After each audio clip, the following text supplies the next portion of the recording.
in 1787 American revolution happen. American revolution का ये है कि वो खूनी क्रांति थी, उसमें मारकाट हुई थी, लोगों ने जान दिया था। जो यूनाइटेड स्टेट्स ऑफ अमेरिका के डिफरेंट स्टेट्स थे, अलग अलग राज्य, जैसे भारत था वैसे ही वो भी था, ठीक है। वो उनको सबको मिला के सब लोगों ने अंग्रेजों के खिलाफ रिवॉल्ट किया, खूनी गोली चली, बंदूक चली, एक दूसरे को मारा पीटा गया, और उस खूनी युद्ध के बाद ब्रिटिशर्स ने उनको छोड़ के चले गए, अमेरिका स्वतंत्र हो गया। और वहाँ से फिर कॉन्सेप्ट ऑफ डेमोक्रेसी आया, right to equality, fraternity, sovereignty, सबके लिए समान अधिकार, सबका संप्रभुत्व, सबके लिए समानता, संप्रभुत्व और सबका सम्मान। हर नागरिक एक है, आपके पास भी वही अधिकार है, किसी से किसी का भेदभाव ना हो। किन किन आधार पे भेदभाव नहीं होना चाहिए? जाति के नाम पे, धर्म के नाम पे यानी पंथ के नाम पे, रंग के नाम पे यानी मैं गोरा हूँ, तुम काले हो, तुम भूरे हो, तुम सांवले हो, क्षेत्र के नाम पे कि मैं यूपी वाला हूँ, बिहार वाला हूँ, मद्रास वाला हूँ, अमेरिका वाला हूँ, नहीं। Every human has got equal right. और वर्ल्ड सिटीजन अलग बात है, लेकिन आप जिस देश के नागरिक जहाँ रह रहे हो, जो देश की सरकार आपकी जिम्मेदारी उठा रही है, उस देश के आप क्या हो? सिटीजन। क्या हो? सिटीजन। और हर नागरिक को डेमोक्रेसी में बराबर अधिकार होता है, वो सरकार बनाता है। डेमोक्रेसी का मतलब होता है गवर्नमेंट ऑफ पीपल। किसकी? Government of people. और आइडिया ऑफ डेमोक्रेसी है गवर्नमेंट बाय पीपल। आइडिया, जो डेमोक्रेसी का आइडिया है वो क्या है? जनता के द्वारा सरकार। ये आगे हम पढ़ेंगे। The third remarkable event was the French revolution 1789, which popularized the idea of liberty, equality, fraternity. It ended monarchy and established people's rule in France. ठीक है, फ्रांस से उसके बाद एक क्रांति हुई, क्रांति के बाद ये आइडिया आया किसका? लिबर्टी यानी आज़ादी, इक्वालिटी यानी समानता, फ्रेटर्निटी यानी संप्रभुत्व, ठीक है, भ्रातृत्व। फिर about three events made a significant impact in other parts of the world. ये this is what the European से, ये यूरोपियन कहते हैं कि ये जो घटना हुई थी इसने दुनिया पे प्रभाव डाला। नहीं, ये उनका मत है। whereas उस समय, जिस समय यहाँ पे ये चीज़ें चल रही थी, वो समय भारत उपमहाद्वीप में स्वर्ण युग था। The science and technology was at peak. यहाँ पे डेमोक्रेटिक व्यवस्थाएं थी। यहाँ पे जो गांव का मंदिर होता था, जो मंदिर होता था, मंदिर ही गांव का एडमिनिस्ट्रेटिव ऑफिस माना जाता था। वहीं पे ही अब आप मेडिकल, पिछले क्लास में आपने मेडिकल हिस्ट्री में पढ़ा है, स्कूल होते थे मंदिर में ही बाजार भी लगती थी मंदिर के बाहर। Why the major towns and cities developed around the temples, ये लास्ट ईयर पढ़ा था ना आपने क्वेश्चन। तो मंदिर में ही फाइनेंशियल रिजर्व्स होते थे, मीटिंग होती थी, ट्रेड पॉलिसीज तय होती थी। किसी के पास रिसोर्स कम है तो उसको रिसोर्स प्रोक्यूर करवाया जाता था। तो ये वाला पार्ट जो है हिस्ट्री का, जो हम आज की तारीख में पढ़ते हैं इंटरनेशनली, कि idea of democracy came from west to east, ये बहुत सच नहीं है। Because those historians have said like that. उन्होंने वैसा अपने देश में एक्सपीरियंस किया। They were not knowing what is happening in the east. पूरब में क्या हो रहा था उनको आइडिया नहीं था। Whereas in east cottage industry, कुटीर उद्योग और ये सब बहुत हाई पीक पे थे। जब वहाँ पे डार्क एजेस थी, अंधयुग बोला जाता था, तो भारत में वो स्वर्ण युग था। आप भारत में देखोगे ऐसे ऐसे मंदिर बने हुए हैं, तिरुपति बालाजी, रामेश्वरम में, दूसरी, तीसरी, चौथी शताब्दी में, जिसकी कल्पना नहीं कर सकते हो। वो इतने दिव्य हैं और इतने बारीक बने हुए हैं और छेनी हथौड़ी से बनाए गए हैं। तो वो क्यों कैसे हो सकता है? जब टेक्नोलॉजी और साइंस उस लेवल की होगी तब होगा। इस टाइम पे आयुर्वेद और यूनानी दवा, मिडिल ईस्ट और इंडिया और चाइना में पेपर था, बारूद था, करेंसी नोट थी, ट्रेडिंग पॉलिसीज थी। वेरएज उस वक्त यूरोप में ऐसा कुछ नहीं था।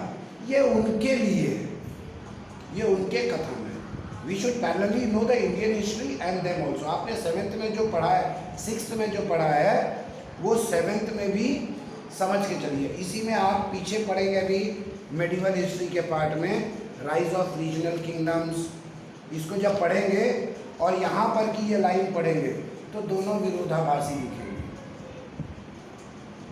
ये तो यूरोपियंस ने हिस्ट्री लिखा है, और ये जो आप जब टेम्पल्स एंड स्कल्पचर्स आप पार्ट पढ़ोगे तो ये कौन सी शताब्दी का है? ये 10वीं शताब्दी से पहले का है। ये कब का है? Before 10th century. और ये आप जो पढ़ रहे हो ये आफ्टर 16th और 17th सेंचुरी है। ये आप पढ़ोगे जब temples and sculptures of India, तो साइंस, टेक्नोलॉजी, फिर यहाँ पे आप आएंगे एडमिनिस्ट्रेशन अंदर चोलास, चोल साम्राज्य के अंदर प्रशासन। तो वहाँ पे तो जब प्रशासन थे, प्रशासनिक अधिकारी थे, यानी निश्चित तौर पे प्रजातांत्रिक व्यवस्था थी। राजा हेड होता था, जैसे राष्ट्रपति होता है। अब ये दोनों पार्ट में आप हिस्ट्री और जब सिविक्स के पार्ट के डेमोक्रेसी का फर्स्ट पार्ट पढ़ोगे तो आपको दोनों में जमीन आसमान का फर्क दिखेगा। Now in Europe people now had the right for their, उससे पहले लोगों को कोई प्रतिनिधित्व का अधिकार नहीं था यूरोप में। Curbs were placed on the power rulers through periodic elections. इन्होंने अब राजा के अधिकारों को कम किया यूरोप में। जो फ्रांस, ऑस्ट्रिया और ऑस्ट्रेलिया दो अलग देश है, ध्यान रखना। ऑस्ट्रिया यूरोप में है और ऑस्ट्रेलिया सदर्न हेमिस्फीयर में एक कॉन्टिनेंट नेशन है। ऑस्ट्रिया, हाँ, पुर्तगाल, ऑस्ट्रिया, जर्मनी, ये सब उस जमाने के यूरोप इंडस्ट्रियल रेवोल्यूशन के सेंटर थे। Different forms of government. अब हम अलग अलग तरीके की गवर्नमेंट पढ़ेंगे। पहला फॉर्म हम पढ़ने जा रहे हैं मोनार्ची। मोनार्ची इसलिए पढ़ रहे हैं सबसे पहले क्योंकि यही पुरातन व्यवस्था रही है। राजा श्रेष्ठ रहा है, राष्ट्रपति तो अब आया राष्ट्रपति प्रधानमंत्री वाला पैटर्न। तो monarchy, another form of government that is prevalent in some countries of the world is called monarchy. कुछ ही देशों में, सब में बहुत कम, 2, 4, 6, 8 देश होंगे ऐसे। It could be constitutional monarch or absolute monarchy. ये या तो संवैधानिक मोनार्च होगा जैसे इंग्लैंड में है, या एब्सोल्यूट मोनार्ची, जिस देश में भी राजा ही राजा है। In a constitutional monarchy, the power of the monarch are defined by the constitution. एक कॉन्स्टिट्यूशनल मोनार्ची में राजा की ताकत वहाँ के कॉन्स्टिट्यूशन के हिसाब से होती है, जैसे इंग्लैंड में। Absolute monarchy is a hereditary system of government where the ruling family, the monarch, has total control over the state, जैसे सऊदी अरेबिया। ठीक है। Second form of government is dictatorship. Another form of government is dictatorship, तानाशाही. It in which citizens are ruled by force and government is not accountable for the politics of the people. इसमें जनता पे ताकत से शासन किया जाता है और जनता के प्रति सत्ता का बहुत अधिक जिम्मेदारी नहीं होता है। जनता सत्ता में अपना प्रतिनिधित्व नहीं करती है। During the Second World War, Germany was under the dictatorship of Hitler and the Nazi Party. द्वितीय विश्व युद्ध के बाद जर्मनी एक ऐसा देश था जो डिक्टेटरल फॉर्म ऑफ गवर्नमेंट में था, और उसकी डिक्टेटर गवर्नमेंट किसकी थी? नाजियों की थी। और उसका हेड कौन था? Adolf Hitler. कौन था? पार्टी कौन सी थी? नाजी पार्टी थी। ओके। और उन्होंने वहाँ पे 1 दशक से ज़्यादा शासन किया, for more than 10 years. Also Italy was a country which was under the rule of Mussolini. Mussolini भी एक डिक्टेटर था. वो कहाँ का डिक्टेटर था? इटली का. In a dictatorship form of government there is absolute rule by a single person who is called the dictator. Dictator form of government में एक ही आदमी का संपूर्ण शासन होता है, पूरी ताकत उसके पास होती है, ठीक है, और वो चाहे प्रेसिडेंट बोलिए चाहे जो भी उसके लिए टर्म यूज़ कर दे. But other forms of government और डेमोक्रेटिक लोग उसको क्या बोलते हैं? Dictator. Constitutional republic. In it is the rule of government composed of representatives who are voted by the people of the nation. Constitutional government में कैसे लोग आते हैं? वो प्रतिनिधित्व होते हैं. किसके प्रतिनिधि होते हैं? जनता के. और जनता के प्रतिनिधि कैसे होते हैं? हम लोग वोट करके उनको चुन के भेजते हैं कि जाओ हमारी समस्याओं को वहाँ उठाओ और हमारे यहाँ के क्षेत्र का कार्य आके डेवलपमेंटल वर्क्स करो. एजुकेशन, हेल्थ, सिक्योरिटी, इंफ्रास्ट्रक्चर, इस पे अच्छे काम करो. उसके लिए तो उनको चुन के भेजते हैं. जो आपके प्रधान हो गए, पीडीसी, पहले पीडीसी थे अब तो ख़त्म हो गए, प्रधान, सभासद, विधायक, सांसद, जिला पंचायत सदस्य, जिला पंचायत अध्यक्ष, एमएलसी, एमएलए, ये सारे जो होते हैं ये हम लोग प्रतिनिधि वोट दे के चुनते हैं. इनको भेजते हैं कि ये वहाँ ऑफिस में जाके हमारे लिए काम करें. हम तो बाकी काम करेंगे ना. कोई खेती कर रहा है, कोई बिजनेस कर रहा है, कोई फौज में है, कोई ट्रांसपोर्ट में है, कोई गवर्नमेंट ऑफिस में है. सब आदमी तो वो काम नहीं कर सकते ना. तो इन रिप्रेजेंटेटिव्स का काम है कि डेवलपमेंटल वर्क्स को ये लोग देखें, कहाँ पे क्या काम होना है, उसको प्लान करें. फिर उस डिपार्टमेंट का इंजीनियर उसका नक्शा बनाए, उसका खर्चा निकाले, बजट बने. फिर हमारे टैक्स से जो पैसा जाता है वो पैसा उस काम के आमद में आएगा in reference to that work. और फिर वो पैसा आके ठेकेदार आके उस सड़क को, नाली को, बिजली का बल्ब फ्यूज हो गया बल्ब लगा दे, बिजली का खंभा नहीं है बिजली खंभा लगा दे. ठीक है, these are the public works. ठीक है.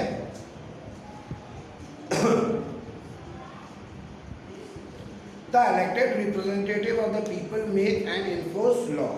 इसके अलावा इसको आप लेजिस्लेटिव बॉडी भी बोलते हैं. ये वहाँ जाते हैं और सलाह मशवरा और राय करके ये कानून भी बनाते हैं.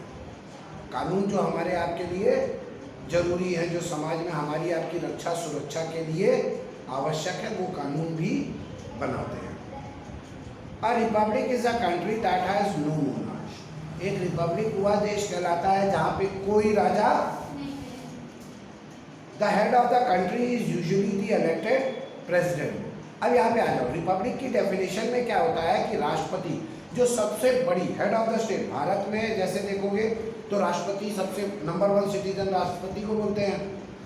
तो राष्ट्रपति जब नंबर 1 है, लेकिन हम उसके लिए वोट देते हैं राष्ट्रपति के लिए. हम तो राष्ट्रपति चुनते नहीं हैं. हम प्रधानमंत्री भी नहीं चुनते हैं. हम तो क्या चुनते हैं? सिर्फ सांसद चुनते हैं.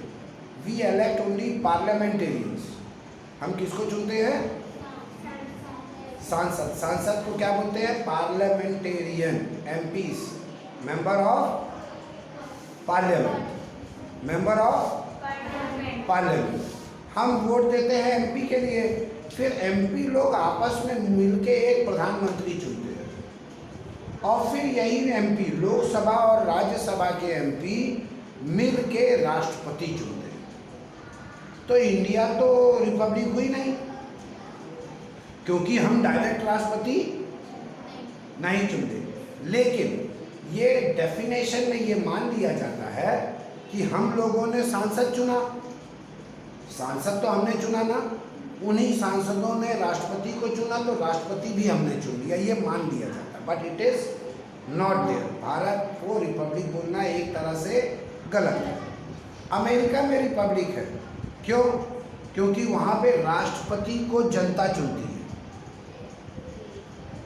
राष्ट्रपति को कौन चुनती है? जनता. वो उसके लिए वोट देते हैं. भारत में राष्ट्रपति को जनता जनता किसको चुनती है? सांसद। सांसद को इंग्लिश में क्या बोलते हैं? पार्लियामेंटेरियन, या आप बोलोगे मेंबर ऑफ पार्लियामेंट। ठीक है, हम सांसद चुनते हैं, मेंबर ऑफ पार्लियामेंट। फिर जो मेंबर ऑफ पार्लियामेंट एक बड़ा समूह मिलके एक आदमी को अपना नेता चुन लेता है, उसको हम क्या बोलते हैं? प्रधान। ये सांसद लोग आपस में जो लीडर ऑफ द हाउस बोलते हैं उसको, तो लीडर ऑफ द हाउस हो गया प्रधानमंत्री। फिर हमारे पास दो हाउस है, लोकसभा और राज्यसभा। लोकसभा राज्यसभा मिलके किसको चुनते हैं? प्रेसिडेंट। ठीक है, तो we are not directly voting for the president, but it is assume, ये मान लिया जाता है कि जो सांसद हमने चुन के भेजे हैं वो हमारे वोट उस राष्ट्रपति के लिए हो गया। The head of the country is elected by the electoral office, example president. जो देश का हेड होता है, प्रमुख होता है, उसको चुनाव कार्यालय के माध्यम से या की प्रक्रिया से चुना जाता है। हालांकि चुनाव उसमें भी होता है, नाम देते हैं, नाम वापस लेते हैं, फिर उसमें वोटिंग होती है, लेकिन वो डायरेक्ट वोटिंग नहीं होती है। ठीक है, तो कभी भी आपसे अगर कोई पूछे, हालांकि रिपब्लिक ऑफ इंडिया बोलते हैं क्योंकि head of the state president है, लेकिन अगर क्या कभी कोई बृहद में पूछेगा इज इंडिया रिपब्लिक, तो आप क्या बोलोगे? नहीं, because in a republic the head of the state, that is president, is elected by the people, but in India it is assumed by the representation of the MP's votes that the citizens have voted. The citizens do not directly vote for the president. नागरिक directly president के लिए vote नहीं करते। ठीक है, ये मान लिया जाता है कि सांसद का एक वोट इतने वोट के इक्वलेंट है। ठीक है ना, सो कल हम इसको रीड करेंगे।